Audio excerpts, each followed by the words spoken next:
Now, because of Revved Up, when we step out there, we are asked so many questions. Sometimes folks want to know how much a car is, what car they should look for if they are buying their first car, or pretty much if they are changing cars and trying to get a new car. But sometimes they tell you, we don't have enough money. Here is the good news.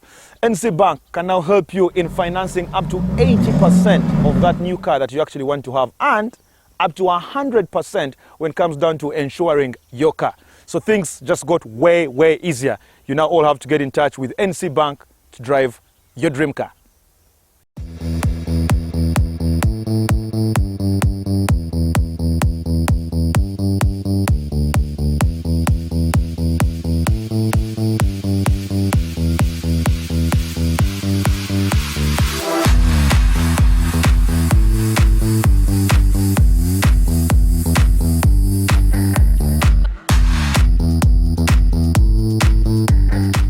Alright, so we are still with our compact SUV for the night. We're talking about the latest version of the Revved, this one being the high grade. Now, every time folks buy cars, like we said before, among other reasons, one of those is fuel efficiency, because your budget is everything if you're going to make sure you leave home, go to work, and whatever you're going to do.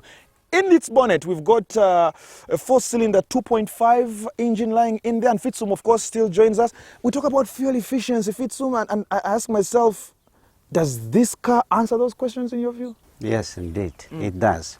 You have a 2.5 liter VVTi, light components for fuel consumption. Then you have electronic fuel injection system, which optimally controls the fuel consumption. But in addition to that, you have a 6-speed automatic transmission here, making it possible for the computer to choose optimum gear and optimum fuel consumption. Inside, the new RAV4 is trimmed with real leather and boasts air-conditioned seats for both the driver and passengers.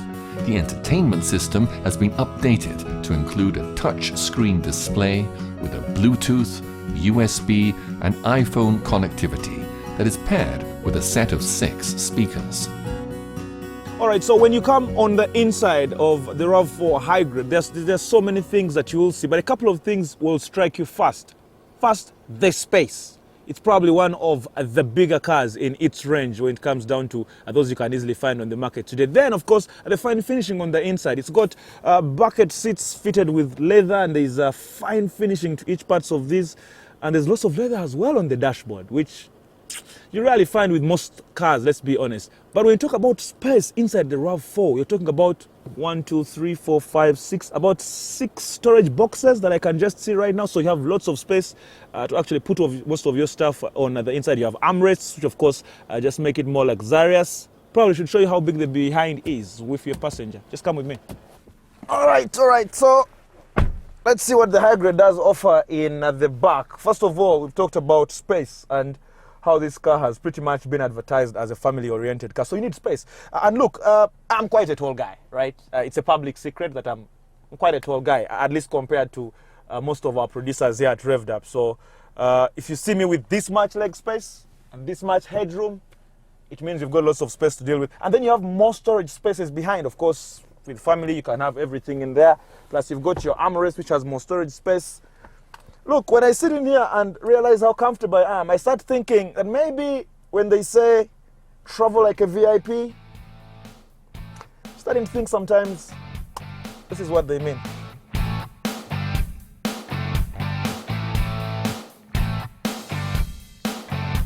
All right, so first of all, you've got a button for a start. Just a button. And before probably enjoy the other part of the driving experience, it's got what is labeled as the DAC, which is the downhill assist control. That means we can not press the brakes while sloping downhill and still are pretty comfortable. I'm not pressing the brakes. It's fully controlling itself, which is the downhill assist control, which is a good thing in most of these cars. If you're talking about cars being intelligent and us catching up with them, we don't have to put in too much energy now, isn't it?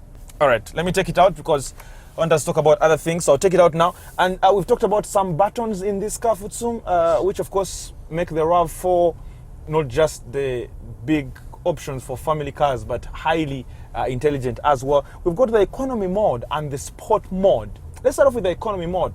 the economy mode gets you using less fuel. But how does that work out? Okay, interesting. It is all computerized system here.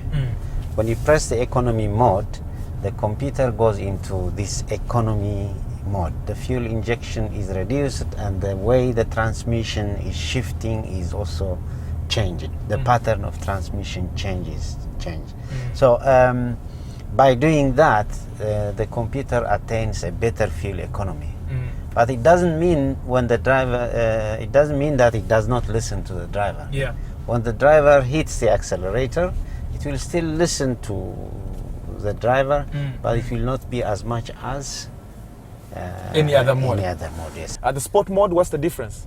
Okay, the sports mode is the opposite of the economy mode.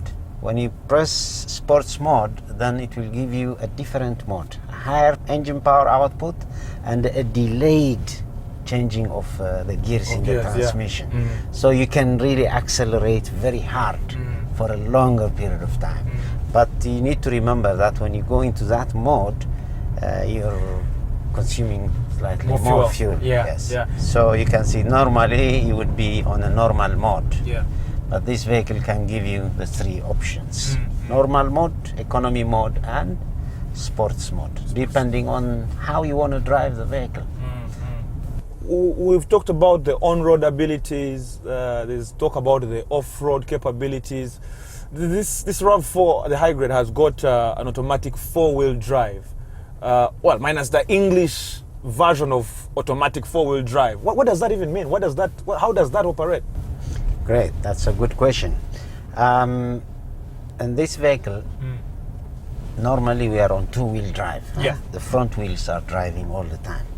But the moment it sees that there is slippage and one of the wheel and the front starts spinning, then it automatically goes into the four-wheel drive system. It starts taking power to the rear wheels.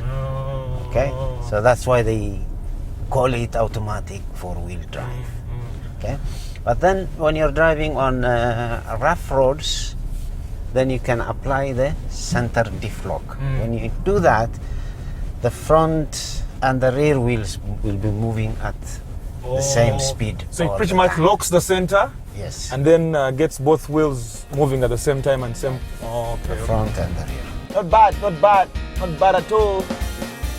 The Toyota RAV4 has been part of the daily traffic for many years and will probably continue in this way only with a sleeker, more robust and assertive presence. All right, thank you very much, folks, for joining us for tonight's episode of Revved Up. It's been a pleasure for me, of course, and the technical team here at Revved Up. Hope you've enjoyed the show. That includes the futuristic cars and, of course, the latest version of the RAV4, that is the high grade. Very able and quite luxurious as well. Keep safe on those roads. Good night. See you next week. Next week on Revved Up.